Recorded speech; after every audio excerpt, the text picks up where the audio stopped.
இறை இயேசுவில் அன்பு நிறைந்த சகோதரிகளே சகோதரர்களே,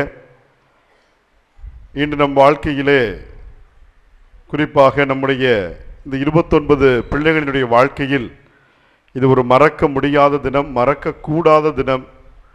காரணம், இந்த உலகத்தில் எந்த பெற்றோரும் தன் பிள்ளைகளுக்கு கொடுக்க முடியாத ஒரு மிகப்பெரிய கொடையை, பரிசை தன் பிள்ளைகளுக்கு ஒரு பெற்றோர்களால் கொடுக்க முடியும் என்றால் அதில் இந்த கத்தோலிக்க திருச்சபையில் இருக்கக்கூடிய கத்தோலிக்க பெற்றோர்கள் தங்கள் பிள்ளைகளுக்கு கொடுக்கக்கூடிய இந்த நற்கருணை விருந்துதான் அன்புக்குரியவர்களே. ஏனென்றால் ஒரு குழந்தையினுடைய வாழ்நாள் முடிகின்ற வரை பெற்றோர்கள் இருப்பார்களா நமக்கு தெரியாது. ஆனால் அந்த பிள்ளைகளுடைய வாழ்வு முடிகின்ற வரை நிலை வாழ்வை கொடுக்கின்ற ஒரு கடவுளையே ஒரு அப்பத்துண்டின் வழியாக கொடுக்கின்ற ஒரு மிகப்பெரிய ஆசிரை கடவுள் நம்முடைய திருச்சபையில் இருக்கக்கூடிய பெற்றோர்களாகிய உங்களுக்கு கொடுத்திருக்கிறார். எனவே நாம் எல்லாம் இந்த குழந்தைகளோடு சேர்ந்து இன்று மகிழ்ந்து கொண்டாடுவதற்கு அழைக்கப்பட்டிருக்கின்றோம்.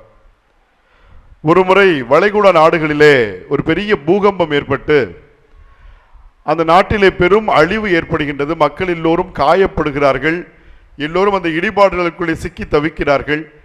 எனவே அந்த நேரத்தில் யாராவது நமக்கு உதவி செய்ய சமூக சேவர்கள் தேவை என்றவர்கள் நினைக்கின்ற பொழுது அந்த நாட்டினுடைய அரசாங்கம் மனதில் நினைப்பது அன்னை தெரசாவை தான். எனவே இந்த அருட்சகோதரிகளை அழைத்தால் நம்முடைய நாட்டில் இருக்கின்ற இந்த பிரச்சனையான சூழலிலே அவர்களுடைய கனிவான அந்த சேவை நம் மக்களை குணப்படுத்தும், திடப்படுத்தும் என அன்னை தெரசாவிற்கு ஒரு கடிதம் எழுதப்படுகின்றது. அன்னை தெரசா அவர்களே, உங்களது சகோதரிகளை அழைத்து கொண்டு எங்கள் நாட்டிற்கு வாருங்கள். எங்கள் மக்கள் காயப்பட்டிருக்கிறார்கள், அவர்கள் துன்பத்தில் இருக்கிறார்கள். எனவே உங்களுடைய அருட்சகோதரியுடைய சேவை எங்களுக்கு தேவை என்று அழைப்பு விடுக்கிறார்கள். இப்பொழுது அன்னை தெரசா சொல்கிறார், மிகுந்த மகிழ்ச்சி, நாங்கள் வருவதற்கு தயாராக இருக்கிறோம். உங்களுக்கு தெரியும், அந்த நாடுகளிலே பிற சமயங்களை கடைபிடிப்பதற்கு, நம்பிக்கையை கடைபிடிப்பதற்கு தடை உத்தரவு பிறப்பிக்கப்பட்ட காலம். இப்பொழுது தளர்வு இருக்கின்றது. அப்பொழுது அன்னை தெரசா சொல்கிறார், நான் என்னோடு ஒரு குருவை அழைத்து வருவேன், நீங்கள் இதற்கு அனுமதி கொடுக்க வேண்டும் என்று சொல்கிறார்கள். அப்பொழுது அந்த நாட்டு அரசு கேட்கிறது, எதற்கு குரு, நீங்கள் மட்டும் வாருங்கள், எங்களுடைய நாட்டு சட்டம் மத போதகர்களை அனுமதிக்காது என்று சொல்கிறார்கள். அப்பொழுது அன்னை சொல்கிறார், எங்களோடு ஒரு குரு இல்லாமல் எங்களால் எந்த அன்பு பணியையும் செய்ய முடியாது என்று சொல்கிறார். ஏன் என்று கேட்கின்ற பொழுது, ஒரு குருவானவர் எங்களுக்கு அனுதினமும் திருப்பலி நிறைவேற்ற வேண்டும், அந்த திருப்பலியின் வாயிலாக நாங்கள் நற்கருணையை பெற்றுக்கொள்ள வேண்டும், அந்த நற்கருணையில் இருக்கின்ற ஆண்டவருடைய ஆற்றல் இல்லாமல் நாங்கள் ஒரு செயலும் செய்ய முடியாது என்று அன்னை கூறுகிறார். மீண்டுமாக அந்த அரசாங்கம் சொல்கிறது, இல்லை, எங்களால் ஒரு குருவை அனுமதிக்க முடியாது என்று சொல்கிறார்கள். எங்களாலும் நற்கருணை இல்லாமல் எந்த நல்ல காரியத்தையும் செய்ய முடியாது என்று அவர் சொல்லிவிடுகிறார். அன்புக்குரியவர்களே, நம்முடைய வாழ்க்கையில் எது மையமாக இருக்கிறது என்பதை பொறுத்துதான் நம்முடைய வாழ்க்கையினுடைய எல்லா செயல்பாடுகளும், சிந்தனைகளும், ஓட்டங்களும் இருந்து கொண்டே இருக்கும். அன்புக்குரியவர்களே, இன்றைய முதல் வாசகத்தில் நாம் வாசிக்க கேட்டோம், திருத்தூதர் பணியில் இருந்து வாசிக்க கேட்டோம். சீடர்கள் பவுலோடு செல்கிறார்கள் ஆண்டவரை அறிவிப்பதற்காக. யாரிடம்? இஸ்ரேல் மக்களிடம். கடவுளினுடைய மக்கள் என்று தங்களையே அவர்கள் அறிந்து கொண்ட மக்கள். கடவுள் எங்களை மோயிசேயின் வழியாக எங்களை வழிநடத்தி வந்தார் என்பதை கொண்டாடுகின்ற பாஸ்கா விழாவை ஆண்டுதோறும் கொண்டாடுகின்ற ஒரு கடவுளினுடைய மக்கள் என்கின்ற அந்த மமதையில் இருந்த அந்த மக்கள் கிறிஸ்துவை ஒரு மெசியாவாக ஏற்றுக்கொள்ள இயலவில்லை. எனவேதான் பவுல் சொல்கிறார், உங்களுக்கு இல்லை என்றால் என்ன, நான் பிற இனத்து மக்களுக்கு சென்று அறிவிப்பேன் என்று சொன்னவுடன் பிற இனத்து மக்கள் களி கூறுகின்றார்கள், மகிழ்கின்றார்கள். யார் அந்த புறவினத்து மக்கள்? அன்புக்குரியவர்களே, நீங்களும் நானும் தான். நீங்களும் நானும் இஸ்ரேல் இனத்தை சார்ந்தவர்கள் அல்ல, ஆனால் ஆண்டவருடைய புதிய இஸ்ரேல் மக்களாக நாம் மாறி இருக்கிறோம் என்றால் அது பவுலினுடைய முயற்சியினால் நிகழ்ந்த விளைவு. ஏன் பவுல் மட்டும் அப்படி வித்தியாசமாக இருக்க வேண்டும்? ஏன் பவுல் மட்டும் புறவினத்து மக்களை தேட வேண்டும் என்று ஆசைப்பட வேண்டும்? காரணம், உயிர்த்த ஆண்டவரை முழுமையாக அனுபவித்த ஒரு மனிதர் யார் என்று கேட்டால் அது பவுலாக தான் இருக்க முடியும். நான் மற்ற திருத்தூதர்களை குறையாக சொல்லவில்லை. நினைத்து பாருங்கள், ஆண்டவர் உயிர்த்து விட்டார் என்று எத்தனை முறை பேதுருவுக்கு வந்து காட்டுகிறார். கடந்த வாரம் நாம் வாசிக்க கேட்டோமே, பேதுருவே நீ என்னை புதுநன் வாங்குற பிள்ளைங்க சொல்லுங்க. போன வாரம் ஞாயிற்றுக்கிழமை பேதுருவிடம் ஆண்டவர் கேட்கிறார், பேதுருவே நீ என்னை அன்பு செய்கிறாயா? ஆண்டவர் என்ன சொன்னார்? அவர் பேதுரு என்ன சொன்னார்? இதெல்லாம் சின்ன குறிப்பிடத்தில் இல்லையே ஃபாதர். வெரி குட், உமக்கே அது தெரியுமே. அதற்கு ஆண்டவர் என்ன பதில் சொன்னார்? யாரும் டீச்சர் காப்பாற்றி விடுறாங்கன்னு நினைக்கிறேன். என் ஆடுகளை பேணி வளர், என் ஆடுகளை பேணி வளர். அன்புக்குரியவர்களை, இதுதான் ஆண்டவர் நம்மிடம் எதிர்பார்க்கின்ற ஒரே ஒரு பதில். நம் ஒவ்வொருவரையும் பார்த்து ஆண்டவர் கேட்டுக்கொண்டே இருக்கிறார், உங்களுடைய பெயரை உங்கள் மனதில் நினைத்துக் கொள்ளுங்கள். அன்று ஆண்டவர் பேதுருவினுடைய பெயரை சொன்னார். இன்று ஒவ்வொரு பிள்ளைகளையும் உங்களையும் பார்த்து ஆண்டவர் சொல்கிறார், நீ என்னை அன்பு செய்கிறாயா? நீ என்னை அன்பு செய்கிறாயா? ஆம் ஆண்டவரே, உமக்கு தெரியுமே என்றால் என் ஆடுகளை பேணி வளர். அப்படி என்றால் நம் ஆடுகளை பேணி வளர் என்று ஆண்டவர் சொல்கிறார் என்றால், அப்படி என்றால் நீங்களும் நானும் யார்? ஆடுகளை வளர்ப்பவர் யார்? கசாப்பு கடை கரீம்பாய் ஃபாதர். நான் அந்த ஆட்டை வளர்க்கறத சொல்லல. 16 கிலோ எடுத்தா 20 ஒரு 300 பேருக்கு பிரியாணி போட்டலாங்கிற அந்த ஆட்டு வளர்க்கிறது, அந்த வளர்ப்பை நான் சொல்லவில்லை. அன்பினால் அந்த ஆடுகள் செழிப்போடு இருக்க வேண்டும் என்று வளர்க்கின்ற அந்த வளர்ப்பை சொல்கிறேன். அப்படி என்றால் ஆடுகளை பேணி வளர் என்று கிறிஸ்து நம்மை பார்த்து சொல்கிறார் என்றால் நீங்களும் நானும் யார்? ஆயர்கள். தலையில தொப்பி வச்சு கையில செங்கோல் பிடிச்சிருந்தாதான் ஃபாதர் ஆயர். அவர் ஆயர் அடையாளம் அவருக்கு. அவர் நம்மையெல்லாம் தலைமையேற்று வழிநடத்துகின்ற ஒரு அதிகாரப்பூர்வமான திருச்சபையினுடைய ஆயர். ஆனால் உண்மையில் கிறிஸ்துவினுடைய பார்வையில் இங்கு அமர்ந்திருக்கின்ற ஒவ்வொருவரும் ஆயர்கள் தான் அன்புக்குரியவர்களே. எனவே நல்லாயன் ஞாயிறை இன்று கொண்டாடுகிறோம் என்றால் அது பிஷப்போஸ்ல ஆயிரத்தில் இருக்கின்ற ஆயர், எங்களுடைய பங்கு தந்தை ஒரு மேய்ப்பர், எனவே அவர் ஒரு ஆயர். உண்மைதான். இவர்கள் எல்லோரும் நம் திருச்சபையினால் நமக்கு அதிகாரப்பூர்வமாக பணியாற்றுவதற்காக வழங்கப்பட்டிருக்கின்ற ஆயர்கள். ஆனால் உண்மையில் உள்ளத்தில் இயேசுவினுடைய பார்வையில் நாம் ஒவ்வொருவரும் ஆயர்கள். யாருக்கெல்லாம் தம் குடும்பத்தை வழிநடத்த வேண்டிய பொறுப்பு இருக்கின்றதோ, யாருக்கெல்லாம் பணித்தலங்களிலே பிறருக்கு காரியங்களை எடுத்து நடத்த வேண்டுகின்ற பொறுப்பு கொடுக்கப்பட்டிருக்கின்றனவோ, இப்படி எல்லோருக்கும் ஒரு அண்ணன் இருக்கிறான் என்றால், அவனுக்கு ஒரு தங்கையோ தம்பியோ உண்டென்றால் அவர்களும் ஆயர்கள் தான். எங்க வீட்டில் நான் ஒரே பையன் தான் ஃபாதர், அப்ப நான் ஆயர் இல்லையா? அன்புக்குரியவர்களே, உங்கள் வகுப்பில் இருப்பவர்கள், உங்கள் தெருவில் இருக்கின்ற ஏழை சிறுவர்கள், நீங்கள் பேருந்திலே பயணம் செல்கின்ற பொழுது ஒரு சீட்டு கிடைக்குமான்னு பரிதாபமாக பார்க்கின்ற ஒரு பாட்டி இருப்பார்கள் என்றால் அவருக்கு நீங்கள் ஆயர் என்பதை மறந்துவிடக் கூடாது. எனவே இந்த நல்லாயன் ஞாயிறை கொண்டாடுகின்ற வேளையிலே நான் பவுலை பற்றி சொல்லினேன். பவுல் ஏன் அவ்வளவு தீர்க்கமாக நான் புறவினத்து மக்களுக்கு சென்று ஆண்டவரை அறிவிப்பேன் என்று சொன்னார்? அவர் நல்ல ஆயனாகிய இயேசுவை தமஸ்கில் சந்திக்கிறார். அந்த தமஸ்கு நோக்கிய பயணத்திலே விழுந்தவுடன், சவுளே சவுளே ஏன் என்னை துன்புறுத்துகிறாய் என்று கேட்டவுடன் அந்த ஆயனின் குரலை கேட்ட மந்தையாக பவுல் மாறுகிறார். நான் எப்பொழுது துன்புறுத்தினேன் என்று கேட்கிறாரே அன்புக்குரியவர்களே, அதுதான் ஆயனுடைய மந்தைக்கு செவிமடுக்கின்ற மந்தையாக பவுல் மாறுகிறார். எப்பொழுது நல்லாயனாகிய கிறிஸ்துவினுடைய குரலுக்கு நீங்களும் நானும் செவி சாய்க்கிறோமோ அப்பொழுதுதான் நாம் இவ்வுலகில் நல்ல ஆயனாக மாற முடியும். இன்னைக்கு 2 வாரங்களுக்கு முன்பாக யாருடைய இறப்பை நாம் நினைவு கூர்ந்தோம்? நம்முடைய மறைந்த முன்னாள் திருத்தந்தை. அவருடைய பேர் என்ன? இனிமேலாம் புது ஆயர் புது திருத்தந்தை வந்துட்டார் ஃபாதர். இனிமேல் லியோ 14ஆம் லியோ தான் எங்களுக்கு தெரியும். யாரை தெரியாது? பிரான்சிஸை தெரியாது என்று நாம் சொல்லவே முடியாது அன்புக்குரியவர்கள். இதோ புதிதாக பொறுப்பேற்ற நம்முடைய திருத்தந்தை 14ஆம் லியோ நேற்று எங்க போனார்? அவர் திருத்தந்தை ஆனது முந்தானேத்து. நேற்று எங்கு போனார்? நேற்று மறைந்த திருத்தந்தையான பிரான்சிஸினுடைய கல்லறைக்கு சென்று ஒரு மலரை வைத்துவிட்டு முழந்தாள் படியிட்டு ஜெபிக்கிறார். இந்த புதிய திருத்தந்தை 14ஆம் லியோ அவர் ஆயராக பேராயராக இருக்கின்ற பொழுது ஊடகத்திற்கு ஒரு பேட்டி அளிக்கிறார். சொல்கிறார், ஆயர் என்பவர் யார் என்பதை அழகாக சொல்கிறார். ஒரு ஆயர் என்பவர் யார் என்றால் தன் மந்தைகளினுடைய துன்பத்தை அறிந்தவர் மட்டுமல்ல, அந்த துன்பத்தில் தன்னை இணைத்துக் கொண்டு துன்புறுபவர் தான் ஆயர். இப்ப எல்லாம் ஸ்டேட்டஸ் எல்லாம் வச்சுக்கிட்டு இருந்தாங்க. சன் டிவி நியூஸ்ல சொன்னாங்க, எல்லா புதிய தலைமுறை நியூஸ்லயும் போட்டாங்க. என்ன அது? திருத்தந்தை முன்னாடி எங்க வந்திருக்கிறாராம்? தமிழ்நாட்டில் பொள்ளாச்சிக்கு வந்திருக்கிறார். எங்க வந்திருக்காரு? அப்பவே தெரியும் நம்ம ஊருக்காரர் தான் ஒருத்தர் வருவார். நம்ம ஊருக்காரெல்லாம் இல்லை. அவர் அவருடைய சபை அகஸ்தீனின் சபையினுடைய தலைவராக இருந்த பொழுது பொள்ளாச்சியில் இருக்கக்கூடிய அவருடைய சபையினுடைய பள்ளிக்கு ஒரு நிகழ்வுக்காக வந்திருக்கிறார். எதற்காக அதை காட்டுகிறார்கள் என்றால், அவர் எந்த அளவிற்கு மக்களை தேடி செல்லக்கூடிய ஒரு திருத்தந்தை நமக்கு கிடைத்திருக்கிறார். எதற்காக நாம் திருத்தந்தை பிரான்சிஸ் இவ்வளவு கொண்டாடுறோம்? அவர் நிறைய படிச்ச ஒரு ஃபாதர், அது நிறைய புக் எழுதியிருக்கிறார் ஃபாதர். இல்லை என்புக்குரியவர்களே, அவர் தெருவோரம் செல்லுகின்ற பொழுது அங்கு இருக்கின்ற முடியாதவர்களை முத்தமிடுகிறார், ஏழைகளை தேடி சென்று அன்பு செய்கிறார்.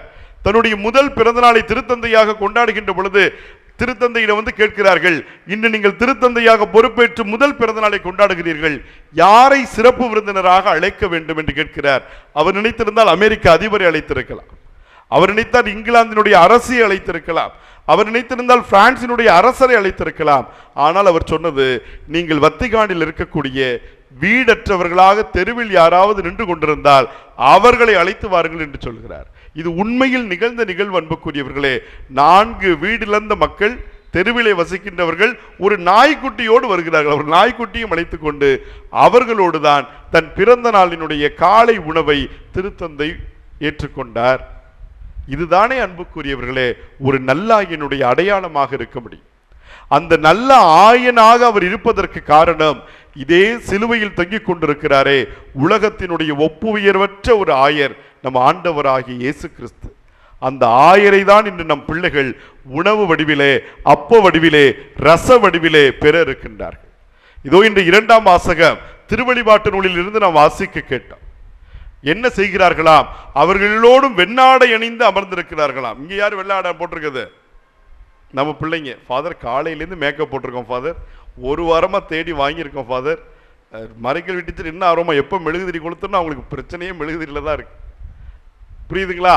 அப்ப இந்த இவ்வளவு அலங்காரம், இவ்வளவு வெள்ளை ட்ரெஸ் போட்டு உட்கார்ந்து இருக்கிறதுல அவங்க போட்டிருக்க வெள்ளை, அவர்கள் போட்டிருக்கின்ற வெண்ணாடை குறிப்பது எது?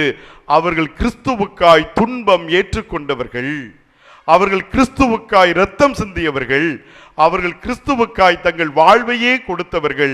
அவர்களுக்கு நிலை வாழ்வாக விண்ணகத்திலே தூயவர் தூயவர் தூயவர் என்று ஆண்டவரை முகமுகமாய் பார்க்கின்ற ஆசீர் கொடுக்கப்படுகிறது.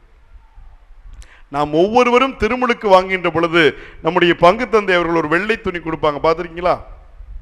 ஒரு வெள்ளை துணி அந்த குழந்தை மேல வைப்பார்ல, என்ன சொல்லுவார்? கிறிஸ்துவை ஆடையாக அணிந்து கொள் அப்படின்னு ஒரு வெள்ளை துணி கொடுப்பார். ஏன் வேற கலர் துணியெல்லாம் கொடுக்க கூடாது? வெண்மை தூய்மையின் அடையாளம். அதை கொடுத்துட்டு அடுத்து ஒரு வார்த்தை சொல்லுவார். என்ன சொல்லுவார்? இதை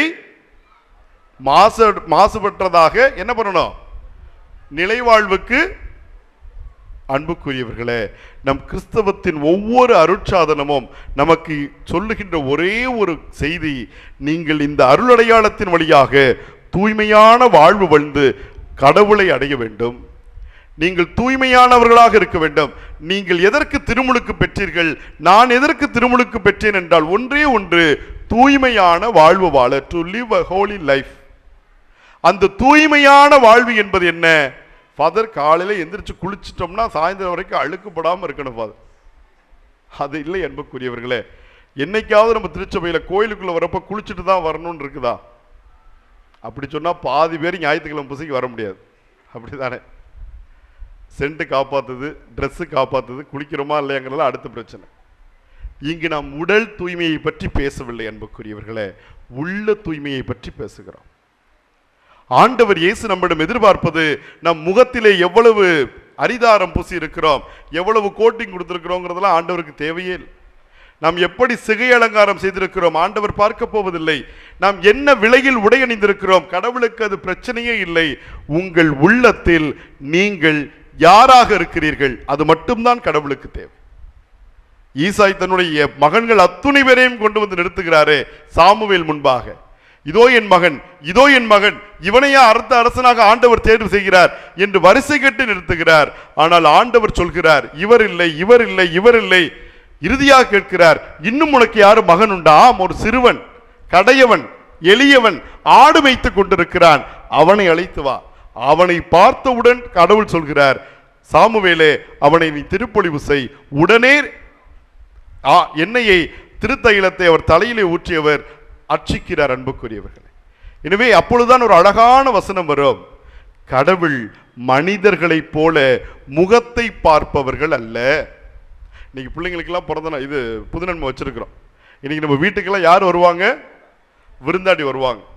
நிறைய நகை போட்டுட்டு நல்ல ஜகஜகன்னு பட்டு புடவை கட்டிட்டு வர்றவங்களை நம்ம ஓடி போய் வாங்கன்னு சொல்லுவோமா? சாதாரணமாக ஒரு நஞ்சு புடவை கட்டிட்டு ஓரமாக வந்து நிற்கிறவங்கள வாங்கன்னு சொல்லுவோம்.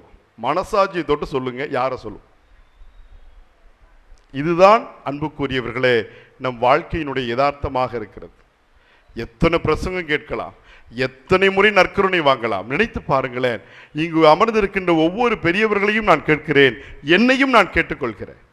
நீங்களும் நானும் இதே மாதிரி புதுநன்மை வாங்கினதுலேருந்து எத்தனை தடவை நன்மை வாங்கியிருப்போம், எத்தனை முறை நாம் நற்கருணை வாங்கியிருப்போம். நம்ம வாங்கின நற்கருணை எல்லாம் ஒரு பையில போட்டு வச்சிருந்தா நிறைய எவ்வளோ வந்திருக்கும்? இந்த பாட்டி சொல்றாங்க, ஃபாதர் நான் வாங்கினதெல்லாம் ஒரு சாக்கு பை வந்திருக்கும் ஃபாதர். அவ்வளவு நற்கருணையை உண்டிருக்கிறோமே, எந்த அளவிற்கு நாம் ஆண்டவரில் வளர்ந்திருக்கிறோம் அன்புக்குரியவர்கள். முன்னாடியெல்லாம் டிவியில் ஒரு விளம்பரம் வரும், காம்ப்ளான் விளம்பரம் பார்த்துருக்கீங்களா? ஒரு சின்ன பையன் காம்ப்ளான் கப்பை தூக்கிட்டு வருவான், பார்த்துருக்கீங்களா? 90 கிட்ஸ் எல்லாம் பார்த்துருப்பீங்க. அந்த பையன் கொண்டாந்து என்ன சொல்லுவான்? ஒரு அரை கப்பு தான் காம்ப்ளான் குடிப்பான். என்ன சொல்லுவான்? ஃபாதர் காம்ப்ளான் பாய்ன்னு நினைக்கிறேன், நான் வளர்கிறேனே மம்மின்னு சொல்லுவான். என்ன சொல்லுவான்? ஒரு அரை கப்பு காம்ப்ளானை குடிச்சா வளர்கிறேன் மம்மினா நம்ம அரை மூட்டை நன்மை சாப்பிட்டுருக்கிறோமே. நாம் எந்த அளவிற்கு ஆண்டவரில் வளர்ந்திருக்கிறோம் அன்புக்குரியவர். நீங்களும் நானும் இத்தனை ஆண்டுகளாக இத்தனை திருப்பலிகளில் பங்கெடுத்து இத்தனை முறை இயேசுவை உண்டு உண்டு நாம் வாழ்ந்திருக்கிறோம். ஆனால் இயேசுவில் வளரவில்லை என்றால் இந்த 29 பிள்ளைகள் மட்டும் வளர்ந்து விட வேண்டும் என்று எப்படி நாம் எதிர்பார்க்க முடியும்? என் வீட்டில் என் அப்பா பூசைக்கு போயிட்டு நன்மை வாங்கிட்டு வந்து வீட்டில் கெட்ட வார்த்தை பேசுறார். எங்க அம்மா வீட்டில் கோயிலில் இங்கே புது நன்மை வாங்கிட்டு வந்து வீட்டில் பக்கத்து வீட்டு அக்காவை பற்றி புரணி பேசுறாங்க, பொய் பேசுறாங்க. எங்க தாத்தாவும் பாட்டியும் நன்மை வாங்கிட்டு வந்து சண்டை போட்டுக்கிறாங்க. எங்க சித்தப்பாவும் பெரியப்பாவும் நன்மை வாங்கிட்டு வந்து சொத்துக்காண்டி கோர்ட்ல போய் கேஸ் போட்டுக்கிட்டு இருக்காங்க. இவையெல்லாம் பார்க்கின்ற இந்த பிள்ளைகள் அவர்கள் மட்டும் சம்மனசாக இருக்க வேண்டும் என்று எப்படி நாம் எதிர்பார்க்க முடியும்? அப்படி என்றால் அவர்கள் வாங்குவது மட்டும்தான் இயேசுவா? நாம் நற்கருணையில் வாங்குவது யார் அன்புக்குரியவர்? இன்றிலிருந்தாவது இதோ இந்த புதுநன்மை என்பது, இந்த முதல் நற்கருணை திருவிருந்து என்பது இந்த சிறு பிள்ளைகளுக்கு மட்டுமல்ல, நமக்குமானது என்று எடுத்துக்கொள்ளுங்கள். எனவேதான் ஆண்டவர் இன்றைய நற்செய்தியிலே சொல்கிறார், நானே நல்ல ஆயனாக இருக்கிறேன், என்னிடம் ஒப்படைக்கப்பட்ட ஆடுகளை நான் இழந்து விடுவதே இல்லை என்று சொல்கிறாரே. ஆனால் அந்த ஆயனுக்கே தெரியாமல் நாம் தொலைந்து கொண்டிருக்கிறோம் அன்புக்குரியவர்கள். திருப்பாடல் 23 எடுத்து வாசியுங்கள். ஆண்டவர் என் நாயர், என்ன சத்தமா? ஆண்டவர் என் நாயர், எனக்கு ஏதும் குறையில்லை. எத்தனை பேர் சொல்ல முடியும் எனக்கு குறை இல்லைன்னு? ஏன் ஃபாதர், போனா கடன் கட்ட வேண்டியது இருக்குது, வீட்டு லோன் கிடக்குது, இன்னும் ஒரு சொந்த வீடு கிடைக்கல, இன்னும் பிள்ளைக்கு வேலை கிடைக்கல என்று எத்தனை குறைகளோடு நாம் இருக்கிறோம். எப்படி சொல்ல முடியும் ஆண்டவர் என் நாயர், எனக்கு ஏதும் குறையில்லை என்று எப்போ சொல்ல முடியும்? தாவீது அரசனாக இருந்த பொழுது அந்த பாடலை பாடவில்லை. என்ன செஞ்சுக்கிட்டு இருக்க அந்த பாடலை பாடுறான்? தான் ஒரு சிறுவனாக ஆடு மேய்த்து கொண்டிருந்த பொழுது திருப்பாடல் 23 அவன் எழுதுகிறான், ஆண்டவர் என் நாயர், எனக்கேதும் குறையில்லை. எப்பொழுது நாம் கடவுளினுடைய கரத்தை பிடித்துக் கொண்டிருக்கிறோமோ, எப்பொழுது கடவுளினுடைய பிரசன்னம் என்னோடு இருக்கிறது என்று நம்புகிறோமோ, எப்பொழுது கடவுள் என்னை வழிநடத்துகிறார் என்று உணர்கிறோமோ, அப்பொழுது உங்களுக்கு நிச்சயமாக பொருளாதாரத்தில் குறை இருக்கலாம், நிச்சயமாக உங்கள் வாழ்க்கையினுடைய யதார்த்தங்களிலே குறை இருக்கலாம்.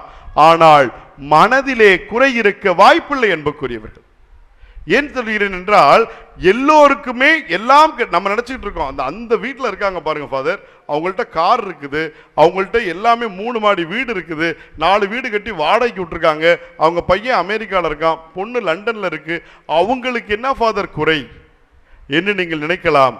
ஆனால் அன்புக்குரியவர்களே, நினைத்துக் கொள்ளுங்கள், அவங்கள்ட்ட போய் பேசுங்க, நீங்க எல்லாம் நிம்மதியா இருக்கீங்க, எங்க பிள்ளைங்க எல்லாம் ஃபாரின்ல இருக்கு, என்ன நிம்மதின்பாங்க. இந்த உலகம் பொருளை தான் தரும், இந்த உலகம் பணத்தை தான் தரும், இந்த உலகம் சொத்தை தான் தரும். ஆனால் இந்த உலகம் ஒருபோதும் உங்களுக்கு சமாதானத்தை தர முடியாது அன்புக்குரியவர். இந்த உலகம் ஒருபோதும் உங்களுக்கு மனநிறைவை தர முடியாது. உலகத்தில் எந்த பணக்காரராவது நான் போதுமான அளவு சம்பாதித்து விட்டேன், இனிமேல் நான் எந்த தொழிலும் செய்ய மாட்டேன் என்று நிறுத்தி இருக்கிறார்களா? எந்த அரசியல்வாதியாவது நான் போதுமான அளவு கொள்ளையடித்து விட்டேன், இனிமேல் நான் அரசியலில் இருந்து ஒதுங்கி விடுகிறேன் என்று சொல்ல முடிகிறதா? சாகின்ற வரை ஊழல், செத்த பிறகும் ஊழல். எனவே இந்த பணம், இந்த பதவி, இந்த பொருள், இந்த சொத்து, இந்த நிலம், அந்த நகை, அந்த கார், இந்த அலைபேசி, இதுதான் எனக்கு நிறைவென்று நினைத்தால் அதை வைத்திருப்பவர்கள் ஏன் நிறைவாக இல்லை என்று ஒரு நாள் கேட்டு பாருங்கள், புரியும். அதுவல்ல கொடுப்பது நிறைவு. இதோ இந்த நற்கருணையில் இருக்கின்ற இந்த நல்ல ஆயனோடு நாம் இருப்பதுதான் உண்மையான நிறைவு. எனவே அதைத்தான் இன்று 2ஆம் வாசகம் மீண்டும் சொல்கிறது. அவர்கள் வெண்ணாடை அணிந்து ஆண்டவர் திருமுன் நிற்கிறார்கள். அவர்கள் முகமுகமாய் ஆண்டவரை அனுபவிக்கிறார்கள். அதுதான் அன்புக்குரியவர்களே நம் வாழ்க்கையினுடைய இலக்காக இருக்க வேண்டும். இந்த பணம், இந்த பொருள், இந்த சம்பளம் எல்லாம் இந்த உலக வாழ்க்கைக்கு தேவையே ஒழிய உன்னத வாழ்க்கையாகிய விண்ணக வாழ்க்கைக்கு அது ஒருபோதும் நமக்கு பயன்பட போவதில்லை. நீங்கள் உலக செல்வத்தை கொண்டு விண்ணக செல்வத்தை பெறுங்கள் என்பது இருப்பதை பகிர்ந்து கொள்ளுங்கள். தேவையில் இருப்பவர்களுக்கு தேடி கொடுங்கள். கொடுத்து கொண்டே இருங்கள். உங்களுக்கு விண்ணகத்தில் கொடுக்கப்பட்டு கொண்டே இருக்கு.